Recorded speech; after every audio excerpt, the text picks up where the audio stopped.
শুভ সন্ধ্যা। In the light of history, ইতিহাসের আলোয় ইউটিউব চ্যানেলে তোমাদের স্বাগত। আমার প্রিয় ছাত্রছাত্রীরা, আজকে শুরু করছি তোমাদের অত্যন্ত প্রিয় একটি এপিসোড। সেটি হলো সামাজিক জাগরণে স্বামী বিবেকানন্দের ভূমিকা বা সামাজিক জাতীয়তাবাদে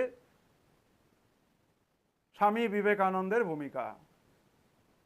উত্তিষ্ঠত, জাগ্রত, প্রাপ্য বরান নিবোধত। Arise, awake and stop not till the goal is reach. যে বীর সন্ন্যাসীর কণ্ঠে এই বাণী ঘোষিত হয়েছিল তিনি হলেন বিশ্ববরেণ্য সন্ন্যাসী স্বামী বিবেকানন্দ। চেয়েছিলেন জাতি ধর্ম নির্বিশেষে সামাজিক জাগরণের মধ্য দিয়ে ভারতের জাতীয়তাবাদের ভিত্তিভূমি তৈরি করতে। তিনি বলতেন, হে ভারত, ভুলিও না তোমার নারী জাতির আদর্শ, সীতা, সাবিত্রী, দময়ন্তীর কথা। তিনি বলতেন, আমার ভারত বেরুক মুচি মালা ম্যাথর ঝুপড়ির মধ্য থেকে, ভুনাওয়ালার উনুনের পাশ থেকে। কে স্বামী বিবেকানন্দ? তিনি হচ্ছেন আমাদের সামাজিক জাগরণের উপকার। স্বামীজি চেয়েছিলেন গোটা ভারতবর্ষকে নিয়ে একটা নতুন ভারত গড়তে। তার মূল মন্ত্র ছিল সমাজের ওই সমস্ত অবহেলিত দলিত মানুষের যদি উন্নয়ন না হয়, তাদের মধ্যে যদি সামাজিক জাগরণ না ঘটে, ভারতের জাতীয়তাবাদের ভিত্তিভূমি কিন্তু মজবুত হবে না। এই জন্য স্বামী বিবেকানন্দ ইতিহাসের আলোতে লিখে ফেললেন প্রবন্ধ শূদ্র জাগরণ। ইতিহাসের পুঙ্খানুপুঙ্খ আলোচনার মধ্য দিয়ে স্বামী বিবেকানন্দ দেখালেন আগেকার একটা যুগ পেরিয়েছে, রাজাদের যুগ, তারপরে পেরিয়েছে ক্ষত্রিয়দের যুগ, পেরিয়েছে ব্রাহ্মণদের যুগ, তারপরে বৈশ্যদের যুগ, সর্বোপরি শূদ্রদের যুগ। ইতিহাসের আলোতে স্বামী বিবেকানন্দ দেখালেন ভারতবর্ষ একসময় রাজত্ব করেছে ব্রাহ্মণেরা, তারপরে ক্ষত্রিয়রা, রাজারা, তারপরে বৈশ্যরা।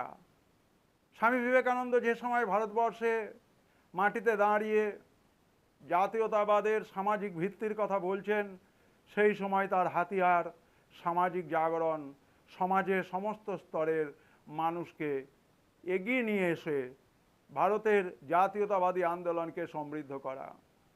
একটা সময় কবিগুরুকে রোমারোলা প্রশ্ন করেছিলেন, আপনি ভারতবর্ষ বলতে কি বোঝেন? উত্তরে কবিগুরু রমারলাকে বলেছিলেন, if you want to know India, read Vivekananda. If you want to know India, read Vivekananda, because Vivekananda is India. Everything is positive in him, nothing negative. আর কি বলা যাবে? আর কি বলা যাবে ইতিহাসে? কে কিভাবে স্বামীজিকে মূল্যায়ন করলো বা রাজনীতির আঙিনাতে স্বামীজিকে ব্যবহার করে তারা তাদের স্বার্থ সিদ্ধি করার চেষ্টা করলো, কিন্তু এই মানুষটির জাতীয়তাবাদী আন্দোলনে আধ্যাত্মিক জাতীয়তাবাদ বলো বা সামাজিক জাতীয়তাবাদের ভিত্তিভূমি তৈরি করা বলো, রমারলা এবং কবিগুরুর একটি কথোপকথনের মধ্য দিয়ে স্বামী বিবেকানন্দ কি তা কিন্তু বেরিয়ে এসেছে।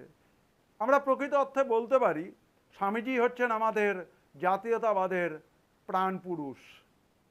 নাহলে এরকম একটা অল্প বয়সী সন্ন্যাসী বিশ্ব ভ্রাতৃত্বের ডাক দিতে পারেন? আমেরিকা বিশ্ব ধর্ম সম্মেলনে যখন সমস্ত ধর্মের মানুষ ভারতবর্ষের ঐতিহ্য, ভারতবর্ষের সনাতন হিন্দু ধর্মকে ব্যঙ্গ করছে, সেখানে দাঁড়িয়ে কিন্তু স্বামীজি কোনোভাবে অন্য কোনো ধর্মকে আঘাত করেননি। তিনি আমেরিকার মাটিতে দাঁড়িয়ে জয় ঘোষণা করেছিলেন। সে জয় ভারতবর্ষের আধ্যাত্মিক জাতীয়তাবাদের জয়। কি বলেছিলেন? Sisters and brothers of America, হে আমেরিকাবাসী, আমার ভাই ভগ্নীরা। এরকম মানুষ পাবে কোথাও?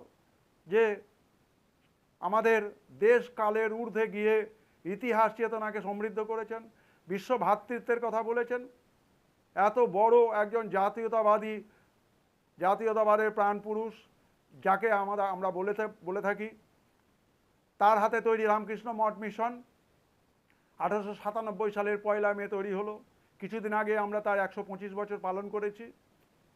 এই স্বামী বিবেকানন্দই উদাত্ত কণ্ঠে যে আহ্বান দিয়ে গেছিলেন, সেটাই কিন্তু আজকে গোটা পৃথিবীর জাতীয়তাবাদের মূল মন্ত্র, বিশ্ব ভ্রাতৃত্ববোধ।